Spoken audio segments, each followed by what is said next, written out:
السلام عليكم. هلو ماي فريندز، معاكم مس أمل.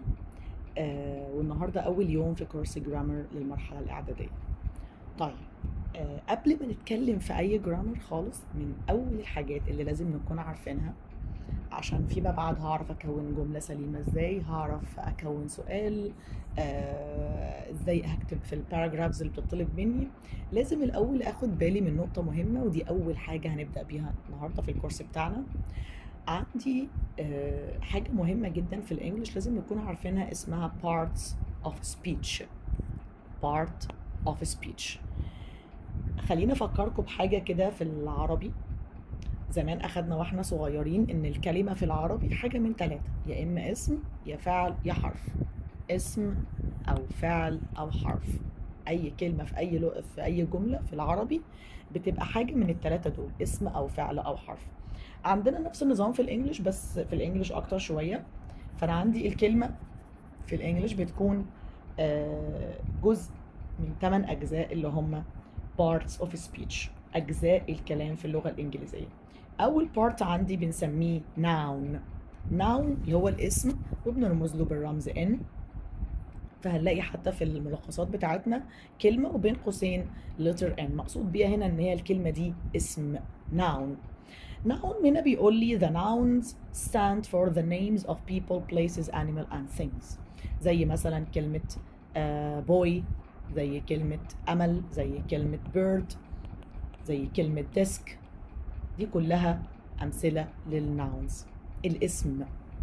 وطبعا في الجملة بيبقى له أماكن معينة. من ضمن الناونز بيبقى عندي منها أنواع. في ناونز أقدر أعدها بنسميها countable nouns، وكلمات أو أسماء ما بقدرش أعدها بنسميها uncountable nouns. تمام؟ طيب نيجي للجزء الثاني، verb. verb اللي هو الأكشن، الحدث اللي بيحدث، اللي بنسميه بالعربي فعل. verb. الverb اللغة الإنجليزية في منه أكتر من نوع، وهناخدهم بالتفصيل لما نيجي نكون الجملة. verb مقصود بيها these are used for saying something about persons or thing.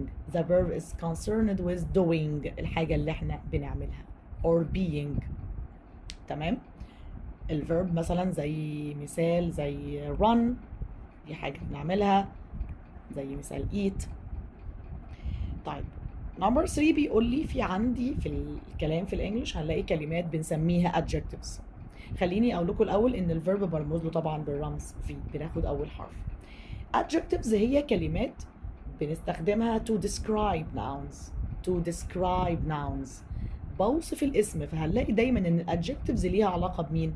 بالاسم. adjectives.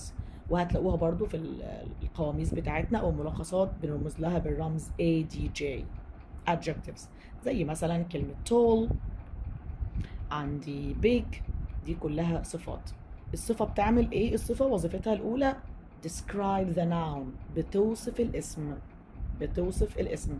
بقول مثلا big house، هنا الناون عندي هو house، بيت. عشان استخدم حاجة في الوصف فبجيب الصفة قبل الاسم بتاعي، فبقول big house. tall boy، ولد طويل. فالتول هنا مقصود بيها او بتوصف لي الاسم اللي بيكون بعدها. طيب نمبر 4 عندي حاجة اسمها adverb. adverb اللي هي في العربي شوية شبه الحال اللي خدتوه في العربي. الادفيرب كلمة هي كمان بتعمل describing يعني وصف، بس المرة دي بتوصف لي الفيربس. فزي ما قلنا ان الادجكتيفز ليها علاقة بالنون، هنلاقي ان الادفيرب له علاقة بالفيرب. adverb حتى متاخدة منها شوية، برضو بنرمز له بالرمز ADV. الادفيرب يعني بيوصف الفعل. يعني مثلا لو انا عايزة اقول ان محمد صلاح مثلا بيجري بسرعة، كلمة بسرعة وصفت طريقة جري صلاح، ما وصفتش صلاح نفسه.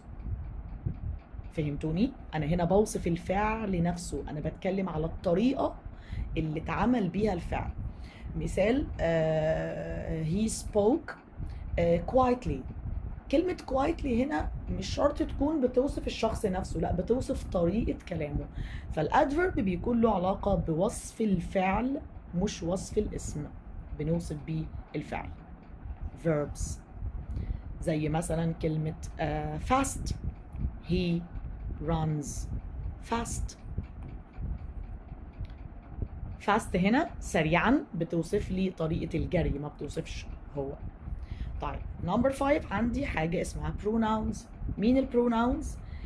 كلمة pronoun يعني كلمة تستخدم بدلا من الاسم. بدلا من الاسم يعني ايه بدلا من؟ يعني انا بشيل الاسم واحط دي مكانه، فمش هلاقيهم جنب بعض، لا، هشيل الاسم واحط البروناون مكانه.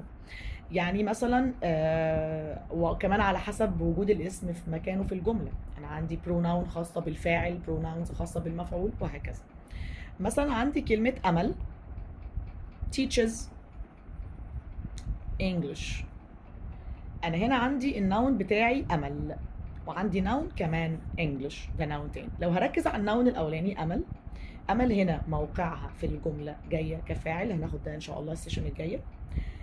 فأنا البروناون يعني بشيل كلمة أمل خالص وأحط مكانها كلمة تانية تدل عليها اللي كلنا عارفينها اسمها she، هي. فالبروناون بيبقى كلمة used instead of دي معناها بدلا من، instead of the noun to avoid tiresome repetition. بيقول لي عشان ما نقعدش نكرر في الاسم كتير فبنستخدم مكانه الضمير بتاعه. طيب الجزء السادس او البارت السادس عندي حاجة اسمها prepositions. prepositions مقصود بيها حروف الجر، وحروف الجر هنا برضو ليها علاقة بالناون أو البروناون، بالاسم أو الضمير اللي بيجي مكانه. لكن مش هلاقي حروف جر بتيجي قبل فعل مثلا، أو بتيجي قبل حال، لا، احنا هنلاقي دايما أغلب حروف الجر بتاعتنا ليها علاقة يا إما بالاسم أو اللي بيجي مكانه اللي سميناه الضمير. زي مثلا حروف جر هنلاقيها برضو خاصة بالمكان in, on, at, under, behind. هنلاقي حروف جر خاصة بالوقت، هنلاقي حروف جر بأكتر من نوع. فهنا بنسميها prepositions، ومن الحاجات المهمة جدا جدا عندنا في الجرامر، وساعات بتلخبطنا شوية.